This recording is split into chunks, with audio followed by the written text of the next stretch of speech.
चौथी तिमाही में जेएसडब्ल्यू एनर्जी ने मिले जुले और थोड़े से कमज़ोर नतीजे पेश किए हैं। कंपनी का मुनाफा 864 करोड़ से घटकर 272 पे आ गया है। हालांकि आय अनुमान के मुताबिक ही रही है। तो ओवरऑल अगर आप नंबर देखेंगे तो उसमें कई जगहों पे आपको वीकनेस दिखेगी। मार्जिन स्लाइड है, क्या रीजंस थे, इसी को समझने के लिए हम बातचीत करते हैं। और कंपनी के जॉइंट एमडी प्रशांत जैन जी हमारे साथ हैं। प्रशांत सर नमस्कार, स्वागत है आपका सीएनबीसी आवाज़ पर। नंबर थोड़े से कमज़ोर से दिख रहे हैं सर, क्या रीजंस थे?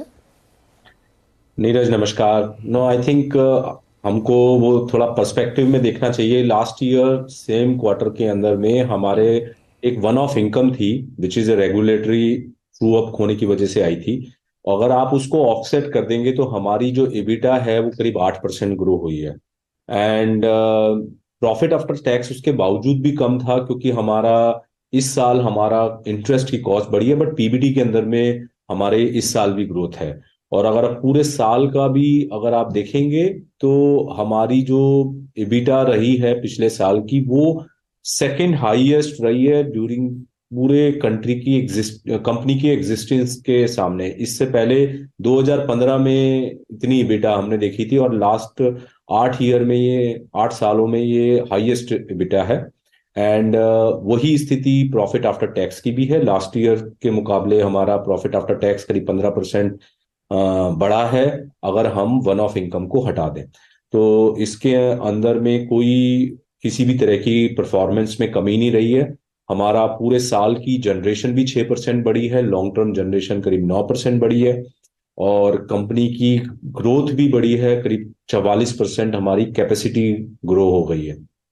सर बहुत ही अनइवन सा ट्रेजेक्ट्री है मार्जिन की। दूसरा, कोयले की इंटरनेशनल प्राइसेस देखिए काफ़ी नीचे आए हैं, तो वो शिकायत नहीं कर सकते आप। फिर भी आप कह रहे हैं कि वन ऑफ एक रेगुलेटरी इशू की वजह से ये हमको नंबर दिख रहे हैं, लेकिन बहुत अनइवन से नंबर दिख रहे हैं।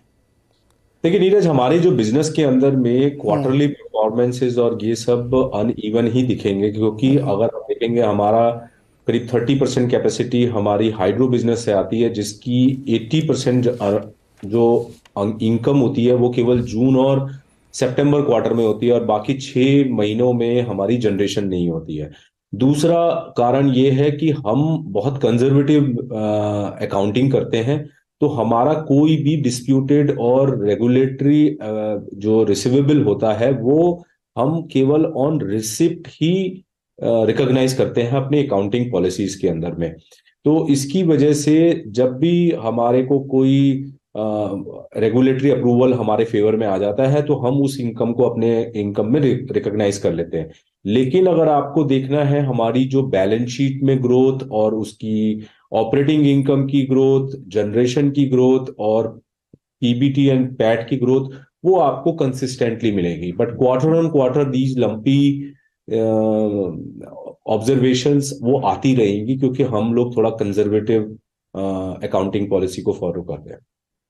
सर प्राइसिंग और कंजम्पशन पैटर्न, इस पे हमें आपसे जानकारी चाहिए। नीरज देखिए, लास्ट ईयर हमारा पावर कंट्री का जो ग्रोथ हुई है, डिमांड वो 9.5% की हुई है और हम्म। 2022 में ये 8.5% की थी। ये पिछले 30 साल में हाईएस्ट पावर कंजम्पशन ग्रोथ थी जो पिछले साल हमको देखने को मिली। करंट फाइनेंशियल ईयर के अंदर में 2 महीने बड़े खराब रहे हैं पावर डिमांड के लिए क्योंकि पूरे देश में स्पॉरेडिक रेन्स हुई हैं, उसकी वजह से डिमांड में गिरावट हुई है। लेकिन अभी वापस डिमांड में ग्रोथ शुरू हो चुकी है और उसकी वजह से पावर के प्राइसेस भी बढ़ रहे हैं। इंटरनेशनल थर्मल कोल के प्राइसेस, जैसा आपने अभी टच किया था, वो काफी नीचे आ गए हैं। पिछले क्वार्टर में करीब $138 पर टन का थर्मल कोल का प्राइस था जो कि 2022 वर्ष के मुकाबले हम्म। 47% डाउन था। वहां से भी अप्रैल और मई महीने में कोल के प्राइसेस बहुत नीचे आ चुके हैं। अभी $102 6,000 किलो कैलोरी के कोल का प्राइस चल रहा है और अगर हम सीवी एडजस्टेड 4,800 किलो कैलोरी का कोल लेते हैं तो वो $92 का है। तो हम्म। आई थिंक ये आने वाले समय में पावर के जो फ्यूल प्राइस है वो नीचे आएंगे, जो जो भी imported coal based power plant है, और थर्मल पावर की डिमांड भी बढ़ेगी। एंड तीसरा, पावर की डिमांड इस साल करीब प्रशांत जी, 6 से टैरिफ, 7, 7.5 पावर परसेंट। प्राइसिंग और टैरिफ क्यों इतनी ऊपर है, कंज्यूमर ही जानना चाहता है। तो देखिए, पावर के जो टैरिफ है वो कंट्री के अंदर में रेगुलेटेड टैरिफ है, और जो मर्चेंट के अंदर में जो टैरिफ आप देखते हैं वो केवल 4% कंट्री की डिमांड के का क्वांटम है। तो करीब 200 मिलियन यूनिट रोज की ट्रेडिंग होती है पावर एक्सचेंज में, जो कि केवल 4% पूरी कंट्री की पावर डिमांड को दर्शाता है। तो आप मर्चेंट के टैरिफ से आप पावर के टैरिफ को कंपेयर मत करिए। पावर का टैरिफ कंट्री में जो चेंज होता है वो केवल कोल इंडिया के प्राइसेस और इन्फ्लेशन और ट्रांसपोर्टेशन कॉस्ट की वजह से चेंज होता है, अदरवाइज किसी और रीजन से चेंज नहीं होता। तो पावर का टैरिफ कंज्यूमर का करीब 3%, 2.5% हर साल इन्फ्लेशन की वजह से बढ़ेगा, अदरवाइज उनके ऊपर में कोई इम्पैक्ट नहीं होगा। लेकिन जो मर्चेंट में जो वॉल्यूम ट्रेड होगा वो डिमांड एंड सप्लाई की वजह से डिफरेंशिएशन होगा, और उसका इम्पैक्ट केवल जनरेटर की प्रॉफिटेबिलिटी पर पड़ता है। तो हम जैसे जनरेटर जिनकी कुछ ओपन कैपेसिटी है, उनकी प्रॉफिटेबिलिटी ये मर्चेंट टैरिफ के ऊपर डिपेंड करती है, बट कंज्यूमर के लिए नहीं होती। तो मर्चेंट का क्या प्राइसिंग का इस समय सिनेरियो चल रहा है, क्या स्थिति बन रही है? क्योंकि तो अभी अभी इस साल अरे अभी एक प्रशांत जी, इससे पहले कि आप कितना इंपोर्टेड कोल यूज करते हैं? तो हमारा जितना भी जो कैपेसिटी है, करीब हमारी 2000 मेगावाट कैपेसिटी इंपोर्टेड कोल के बेसिस पे है, जिसके अंदर में करीब हम 5.5 से 6 मिलियन कोल यूज करते हैं साल का। और इसमें हमारी जो कैपेसिटी है, पार्ट कैपेसिटी हमारी पीपीए टाइड अप है, जिसके अंदर में हमारा फ्यूल लिस्ट जो पूरा है पास थ्रू है।